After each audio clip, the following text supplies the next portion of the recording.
Hello, everyone, and welcome back to another episode of Discuss with ChatGPT with your narrator, Kristophe Bédard. And since I have so much time on my hand, I was deciding to set up a new prompt for ChatGPT to produce. So what I've chosen is a dialogue in between Max Weber and Herbert Marcuse, which are two thinkers which are historically situated differently historically situated, as one would put it. Um, Marcuse was writing in the 60s, whereas Max Weber was in the 1800s. And Max Weber was focusing on bureaucracy and the legal aspects of functionaries, essentially. And Marcuse was dealing with the existential and philosophical aspects of existence in industrial and modern reality, and where technological advances are essential to the functioning of modern existence. Hence, the functionary here. And so here's the dialogue produced by ChatGPT. Max Weber. Good day, Professor Marcuse. I've long admired your work in critical theory. Your critiques of modern industrial society are thought-provoking. Herbert Marcuse. Thank you, Professor Weber. Your insights into bureaucracy and its role in organizing modern institutions have been influential as well. However, I find myself deeply concerned about the consequences of the bureaucratization you advocated for. Weber. I understand your reservations, Marcuse. Bureaucracy, as I proposed, was a response to the complexities of modern organizations, ensuring efficiency and rational organization. It was a necessary development in the face of growing complexity. Marcuse. Indeed, Weber, but my concern lies in the synthesis of bureaucratic ontology and its impact on individual autonomy. The very efficiency you sought has led to a one-dimensional existence, a conformist society where individuals are reduced to mere cogs in the bureaucratic machine. Weber. I recognize the dangers you highlight, Marcuse. Yet bureaucracy was a response to the challenges of industrialization.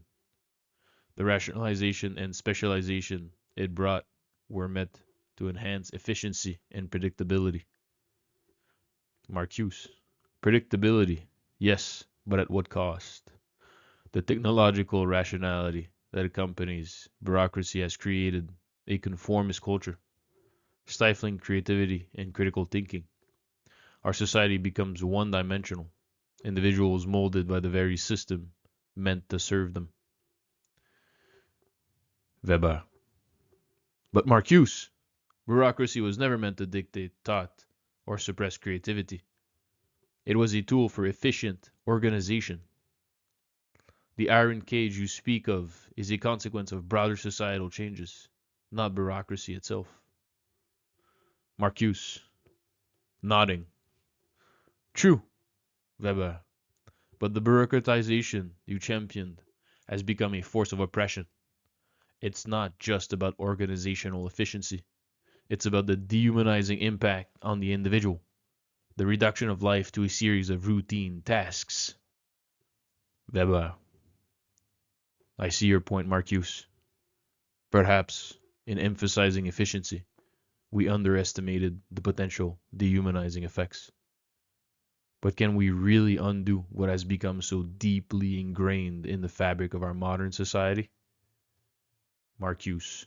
We must strive for a society that values both efficiency and individual freedom. It's a delicate balance, but the one-dimensional nature of our existence calls for a reevaluation of our priorities.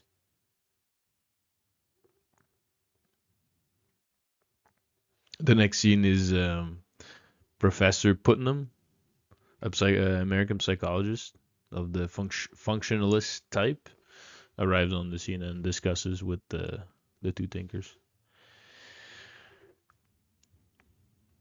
Weber. Well, this is unexpected. Robert Putnam, welcome. We were just engaged in a conversation about bureaucracy and its impact on society. Dr. Putnam, or Robert Putnam. Thank you, Professor Weber. I could not help but overhear your discussion, and I believe that there's room for a more optimistic view. While acknowledging the challenges, I advocate for a functionalist perspective on bureaucracy. Marcuse. Putnam, your optimism might be misplaced. The functionalist view tends to overlook the inherent problems and inequalities that can arise with bureaucratic systems. Putnam, hear me out. Bureaucracy, in its essence, serves a purpose in maintaining social order and facilitating coordination. Functionalism suggests that these structures evolve because they fulfill essential functions for society. Weber. Indeed, functionalism is not without its merits. It allows us to understand how institutions, including bureaucracies, contribute to the stability and functioning of society. Marcuse. But Putnam, doesn't functionalism risk becoming an apologist for the status quo? It may downplay the negative consequences of bureaucratic structures, particularly in terms of individual freedom and creativity. Putnam. I'm not suggesting we ignore the challenges, Marcuse. Rather, functionalism urges us to recognize the adaptability of bureaucratic systems. They evolve to they evolve to address societal needs and can be refined to strike a balance between efficiency and individual well-being. Putnam. Weber. Putnam.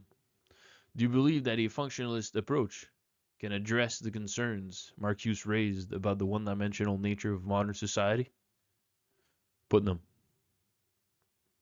Absolutely. By acknowledging the functional roles bureaucracy plays in maintaining social order, we can work towards reforms that enhance its positive contribution while minimizing its negative impact on individual autonomy. Marcuse. It sounds like you're proposing a more nuanced perspective, recognizing the functional aspects while remaining critical of the potential pitfalls. But can we truly achieve such a balance in practice? Putnam. It won't be easy, Marcuse. It requires ongoing dialogue on a commitment to adaptive reforms.